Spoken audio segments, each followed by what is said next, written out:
बेरोजगारी है, बहुत बच्चे पढ़ लिख करके बीए में इंजीनियरिंग की डिग्री लेकर के बउआ रहे हैं, घूम रहे हैं।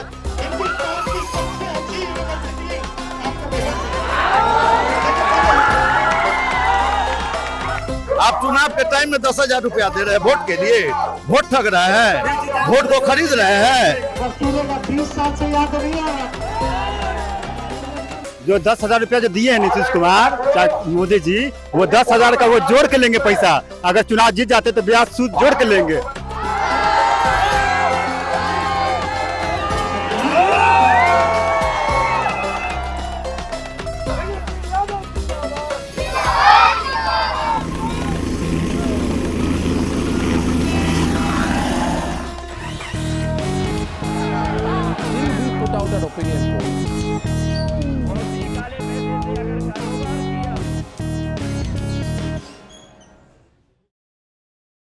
Welcome to another election show. आज 29 तारीख है और मुजफ्फरपुर के सकरा विधानसभा क्षेत्र में आज महागठबंधन की पहली साझा रैली है। सकरा विधानसभा क्षेत्र से उमेश कुमार राम कांग्रेस पार्टी के उम्मीदवार हैं। कांग्रेस पार्टी के टिकट पर वो पिछले बार भी चुनाव लड़े थे और जेडीयू के हाथों 2000 से भी कम 1700 कुछ वोटों से वो चुनाव हार गए थे। और ऐसा एक दावा है कि उनकी जो चुनाव में जो आखिरी टाइम का जो आखिरी चरण का जो काउंटिंग थी, मतगणना थी, उसमें बहुत सारी गड़बड़ियां हुई। इसकी वजह से ये ऐसा उनका दावा है। ये जो पहला चरण है 6 नवंबर को जहां पर मतदान होने हैं, उसमें ये सीट आ रही है। और इस पहले चरण में कुल बिहार की 121 विधानसभा सीटों पर मतदान होना है। आज राहुल गांधी, तेजस्वी यादव, मुकेश कुमार सहनी, ये सारे लोग सकरा में आएंगे, अपनी बात रखेंगे और इस अपने चुनावी चरण की शुरुआत रखेंगे। आज से एक दिन पहले यानी कल 28 तारीख को महागठबंधन के तरफ से आरजेडी ने जो अपना चुनावी घोषणा पत्र है उसको जारी किया है और उसमें कई सारी चीज़ें घोषित की हैं। मसलन जो जीविका दीदियां हैं, बहनें हैं, उनको परमानेंट रोजगार की बात कही है उन्होंने। इसके अलावा उनको 30,000 रुपये सालाना देने की घोषणा की है। इसके अलावा जो प्रतियोगी परीक्षाएं हैं उसमें सुधार की बात कही है उन्होंने। और इसके अलावा 200 यूनिट फ्री बिजली की बात कही है। ओल्ड पेंशन स्कीम की बहाली की बात कही है उन्होंने। और साथ में जो सबसे बड़ी घोषणा है वो ये है कि हर घर में एक सरकारी नौकरी का वादा तेजस्वी यादव ने किया है। ये उनके घोषणा पत्र की कुछ मुख्तसर सी मोटी मोटी चीज़ें हैं। अब हम देखेंगे कि जो सकरा विधानसभा की जनता है उसके क्या मुद्दे हैं, वो किस तरह से चीज़ों को देख रही है। और साथ में हम ये भी देखेंगे कि जो यहाँ पर राहुल गांधी और तेजस्वी यादव आने वाले हैं वो क्या जनता से वादा करते हैं। महागठबंधन जिंदाबाद जिंदाबाद जिंदाबाद, महागठबंधन जिंदाबाद जिंदाबाद जिंदाबाद। सकरा के लोगों की समस्याएं कमोबेश वैसी ही हैं जो बिहार या फिर देश के तमाम अन्य राज्यों के लोगों की समस्याएं हैं, जिसमें पलायन सबसे बड़ी समस्या है। ये उत्तर भारत की, खासकर बिहार, उड़ीसा और बंगाल की सबसे बड़ी समस्या है। तो हमने पलायन के बारे में जो यहाँ की जनता से पूछा, उसके बारे में जानिए कि वो क्या कहती है। कुछ ऐसी चीज, कोई डिमांड, कोई आप लोगों की मांग हो, यहाँ पर क्या बड़ी समस्या है, जहाँ पर वहाँ की समस्याएं क्या, कुछ बता सकते हैं? यहाँ का लोकल समस्या बेरोजगारी है, स्वास्थ्य सेवा है, शिक्षा है, सुदूर कल कारखाना फैक्ट्री का अभाव है, यही सब शिक्षा है, यही सब परेशानी है। पर यहाँ पे एक बड़ी चीज बताई जाती है, बिहार में पलायन बड़ी समस्या, बहुत सारे लोगों को बाहर जाना पड़ता है। उस पर क्या कहेंगे? कोई सरकार रोक लगा नहीं पा रही है उसको। बेरोजगारी है, बहुत बच्चे पढ़ लिख करके बीए में इंजीनियरिंग की डिग्री लेकर के बउआ रहे हैं, घूम रहे हैं, एम्प्लॉयमेंट नहीं है। इसलिए जो है कि प्लान की मुद्दा बरकरार है। कोई बंगलोर जाते हैं, कोई महाराष्ट्र जाते हैं, कोई विदेश जाते हैं और इस तरह जो है कि बेरोजगारों के साथ जो है तो समस्या खड़ी है। क्या करते हैं अमृता? मैं जॉब करता हूँ बेंगलोर में। बेंगलोर में डिप्लोमा करके और बेंगलोर में जॉब करता हूँ। तो यहाँ पर आपको जॉब नहीं मिला? नहीं, यहाँ पे जॉब नहीं, मैं बाहर आंध्रा से पढ़ के और बेंगलोर में जॉब करता हूँ। आंध्रा में पढ़े हैं आप? तो यहाँ पर क्यों नहीं जॉब मिला आपको? कोशिश किया आपने? कोशिश नहीं, मैं ट्रेनिंग के लिए गया उधर बेंगलोर में, मैं उधर ही जॉब कर रहा हूँ। यहाँ पे आपने कभी कोशिश की है, यहाँ आना चाहते हैं? आना चाहते हैं, यहाँ पे फैक्ट्री लगेगी, इंडस्ट्रियल एरिया होगे, तो मैं यहाँ पे आना चाहता हूँ। पलायन की बात है, बहुत सारे यहाँ पर आदमी भी हैं, ये लोग भी बताए पलायन आप लोगों के घरों से भी होता है, बहुत सारे आदमियों को जाने की नौबत है बाहर रोजगार के लिए। जाते हैं सब, तो बाहर जाते हैं। सबके आप लोगों के घर से भी बाहर हैं लोग? हाँ है, कौन बाहर रहता है? दूगो देवर है, बाहर रहते हैं कहाँ पे? दिल्ली रहते हैं। दिल्ली रहते हैं। अच्छा, क्या करते हैं वहाँ पे? यहाँ पर काम धाम नहीं, उन्होंने क्या पढ़ाई लिखाई? में जॉब करते होंगे। और क्या यहाँ पर क्या पढ़ाई लिखाई उन लोगों ने किया था? किए हैं, इंटर मैट्रिक किए हैं, बीए किए हैं। अच्छा, तो यहाँ पर उनके लिए काम धाम नहीं था? नहीं मिला है तब ना गए हैं बाहर। सब लोग बाहर चले गए हैं। ठीक है, तो छठ पे आए थे? नहीं आया, नहीं। तो सब लोग को बिहार में तेजस्वी पर ही नजर है, जो वो चीज बोलते हैं वो पूरा करते हैं। अगर वो मुख्यमंत्री बन जाते हैं महागठबंधन में, तो जो मैनिफेस्टो में घोषणा हुआ है वो एकदम लागू होगा। जो उन्होंने कहा है कि हर घर में एक सरकारी नौकरी आपको उम्मीद है हो जाएगा। मिल जाएगा। कैसे? इतनी नौकरियां हैं कहाँ सरकारी? नौकरी काहे नहीं है? दुनिया पैसा लुटा रहा है, बीजेपी टोटल पैसा पब्लिक का लूट करके जहां तहां फेंक रहा है। लोग नहीं देख रहा है, 5 किलो राशन दे करके ठग रहा है वोट। बिहार के चुनाव में एक स्कीम की इस समय सबसे ज़्यादा चर्चा है, वो है हर महिला को 10,000 रुपये नगद देने की जो योजना है। यह स्वयं सहायता समूह जीविका दीदियों को दी गई राशि है, जिसके तहत करीब बिहार की 75 लाख महिलाओं को फ़ायदा पहुंचने की बात कही जा रही है। और ऐसा कहा जा रहा है कि इस योजना से नतीजों पर चुनाव के काफ़ी असर पड़ सकता है और गठबंधन को इसका खामियाजा भुगतना पड़ सकता है, क्योंकि चुनाव से ठीक पहले ये स्कीम महिलाओं को दी गई है। जानते हैं सकरा की जो जनता है, वहाँ की जो महिलाएं हैं, वो इस योजना के बारे में क्या कहती हैं। तो नीतीश कुमार की एक बड़ी योजना है जिसमें महिलाओं को 10,000 रुपए लगा दिया गया। करीब 75 लाख महिलाओं को देने की बात यह है। उस स्कीम से आपके यहाँ लोगों को फायदा हो रहा है? नीतीश कुमार जी को पैसा दिए जरूर है, लेकिन ये अगर देना ही था तो पहले देते। आज तो वोट खरीदने के लिए दिए। तो एक और आखिरी बात, ये जो 10,000 रुपए हर महिला को देने की घोषणा की है, स्कीम जो उससे जा रहा है, ये क्या इस चुनाव में इस भूमिका निभा सकता है? नतीजा बदल सकता है? कुछ नहीं निभाएंगे 10,000 महिला को दे करके। वो टोटल महिला को ठगे हैं वोट के लिए, और चुनाव आयोग चुपचाप बैठा हुआ है। आप चुनाव के टाइम में 10,000 रुपया दे रहे हैं वोट के लिए, वोट ठग रहे हैं, वोट को खरीद रहे हैं। सारा महिला जाने कोई वोट नहीं देगा, और वो 10,000 रुपया काम करने के, रोजगार करने के नाम पर दिया है। सारा पैसा उसे रिकवर करने जाके करेगा। वो जो 10,000 रुपया जो दिए हैं नीतीश कुमार चाहे मोदी जी, वो 10,000 का वो जोड़ के लेंगे पैसा।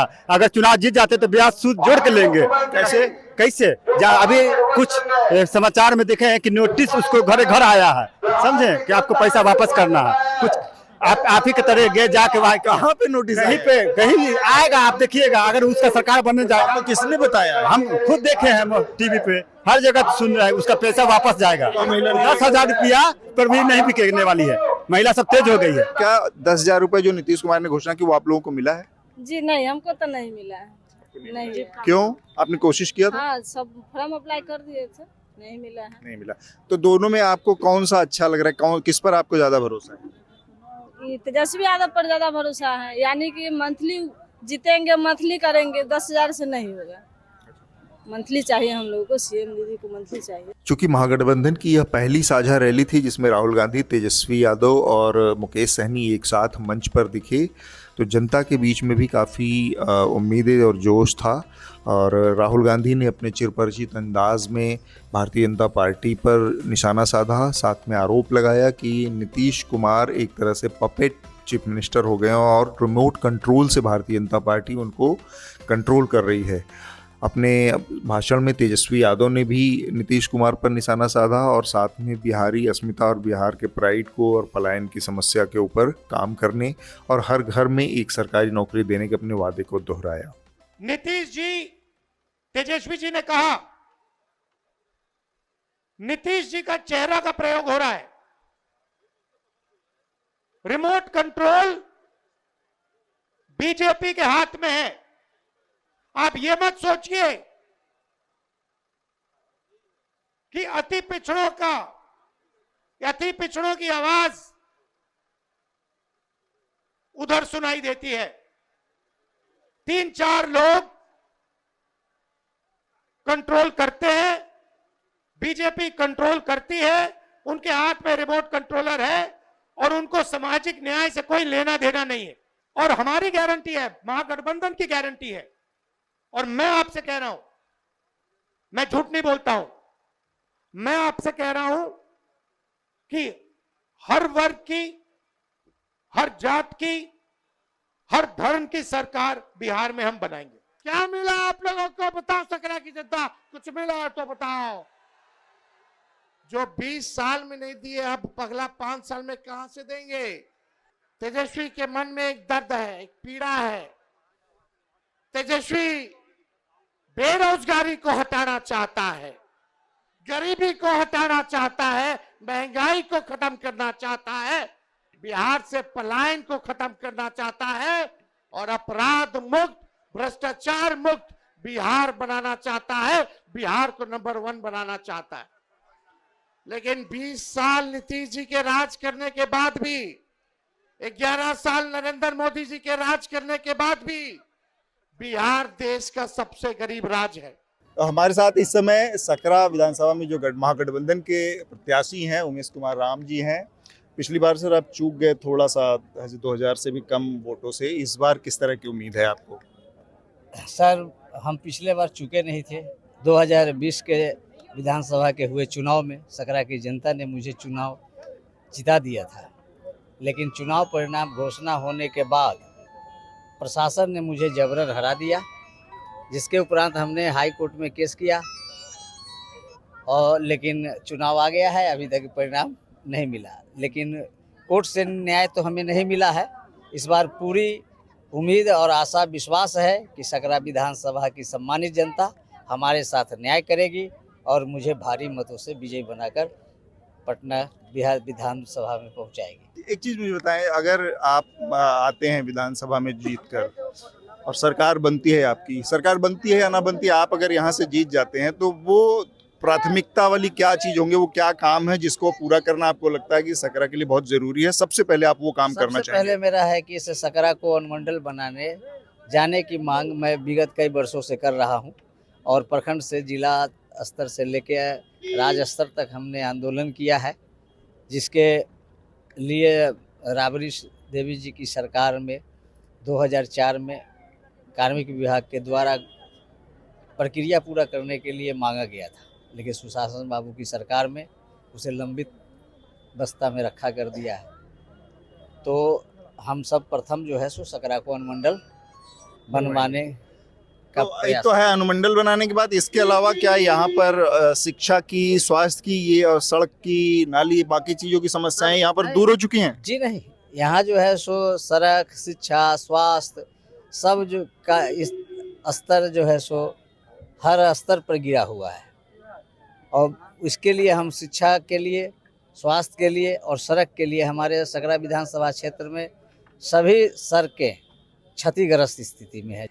यहाँ जो हमारे निर्वर्तमान विधायक थे वो 4.5 साल गायब रहे जीतने के बाद, अभी आए हैं, दिन टूटा है तो अपने पुत्र को खड़ा किए हैं। की बहुत बड़ी बात कही जा रही है, जो महिलाओं को 10,000 रुपए नगद भेजा गया है नीतीश कुमार की सरकार ने, उससे कहा जा रहा है कि बड़ा असर चुनाव पर पड़ा है। उससे कैसे निपट पाएंगे आप? महिलाओं में बड़ी उसकी चर्चा है। वो जो है सुशासन बाबू डबल इंजन की सरकार तो खाली जुमलेबाजी की सरकार है। वो 10,000 सहायता नहीं दिया गया है, वो 10,000 महिलाओं को ऋण दिया गया है। उसमें भी जो जीविका से जुड़ी महिला है उनको, जो जीविका से नहीं जुड़ी है उनको नहीं सुविधाई दी गई है। और ये चुनाव के बाद जो है से उनसे सूद ब्याज सहित है सो वसूल करेंगे। वसूल मतलब कैसे? चूंकि वो ऋण दिए हैं ना, तो सूद ब्याज लेके वसूलेंगे। वो 10,000 ये तो कहीं नहीं कहा गया कि वो वापस लिया जाएगा। उसको पता कर लीजिए आप, सिर्फ जीविका के लोगों ये कहा है कि इसके बाद 2 लाख रुपए और दिया जाएगा, रिव्यू करके कि कौन सफल रहा उस 10,000 रुपए में, कौन नहीं सफल रहा। आप ये कह रहे कि वापस कैसे ले लेंगे? क्या सर रोजगार होगा? 10,000 में कौन रोजगार कर पाएगी महिलाएं? तो वो आप कह रहे हैं कि वो फेल हो जाएगी, आपको के ऊपर उसका हो गई है। अब आम हमारी माताएं बहनें से पूछ सकते हैं कि उसका रिएक्शन है कि चूंकि सभी तो आपको कोई टेंशन नहीं उस स्कीम से? कोई टेंशन नहीं है, चूंकि हमारी महागठबंधन की सरकार बनेगी और जननायक राहुल गांधी जी और तेजस्वी यादव जी के नेतृत्व में जो सरकार बनेगी वो गरीब गुरबा किसान मजदूर नौजवानों के लिए बनेगी, उसके हित के लिए बनेगी, जनता की सरकार बनेगी।